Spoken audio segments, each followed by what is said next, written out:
एक फकीर था। मरते वक्त उससे किसी ने पूछा कि तुम्हारे जीवन में सबसे बड़ी कौन सी घटना घटी? उस फकीर ने कहा, मेरे पिता मर रहे थे और उन्होंने मुझे मेरे पास बुलाया, तब मैं 13 वर्ष का था, और उन्होंने मेरे कान में कहा कि देख बेटे, मेरे पास तुझे देने को कुछ भी नहीं, कोई संपदा मैंने इकट्ठी नहीं की, क्योंकि मैंने पाया कोई भी संपदा वस्तुतः संपदा नहीं, इसलिए मेरे पास तुझे देने को कुछ भी नहीं। लेकिन फिर भी एक बात जिसके द्वारा मैं धीरे धीरे फकीर रहते हुए भी बादशाह हो गया, एक बात जिसके द्वारा मेरे पास कुछ भी नहीं था फिर भी सब कुछ था, एक बात कि जिससे मेरे लिए और मेरे पीछे और मुझे देखकर बादशाहों को भी ईर्ष्या जगने लगी, वो बात मैं तुझसे कह दूं, शायद तुझे स्मरण रह जाए, शायद कभी तेरे बेवक्त काम आ जाए। तो उस युवक ने उनसे पूछा कि कौन सी बात?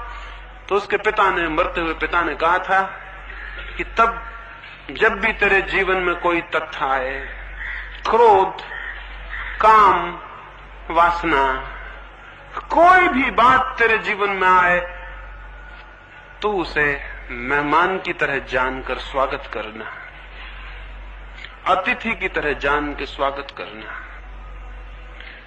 ना तो एकदम उसके प्रभाव में डूब के खुद को भूल जाना और ना उससे आंखें चुराना। स्वागत करना घर आए अतिथि का अत्यंत प्रेम से, और निरीक्षण करना बहुत गहरा, क्या क्या उसमें छिपा है। उस युवक ने जीवन भर इसका प्रयोग किया।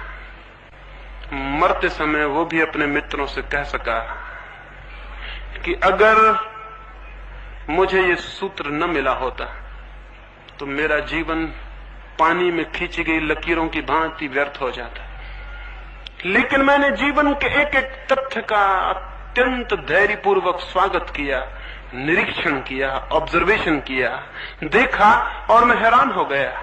मैंने पाया कि उन सभी तथ्यों के निरीक्षण करते ही करते उन तथ्यों में जो भी अशुभ था वो विलीन हो गया और जो शुभ था वो शेष रह गया। क्रोध के भीतर भी कुछ है, क्रोध के भीतर भी कुछ है जो बच जाए, क्रोध के भीतर भी कुछ है जो बच ही जाना चाहिए।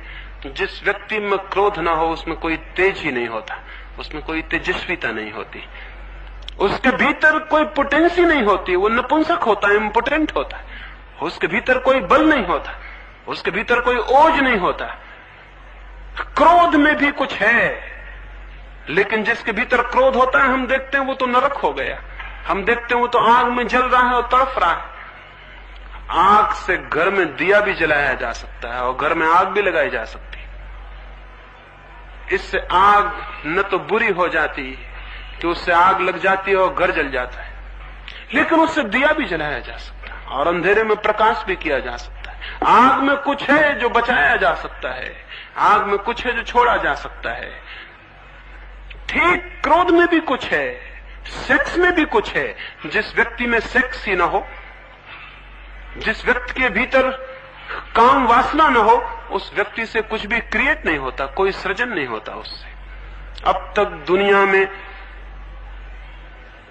उन लोगों ने जिनके भीतर कोई काम की वासना नहीं थी बचपन से, उनके भीतर कोई सृजन पैदा नहीं हुआ।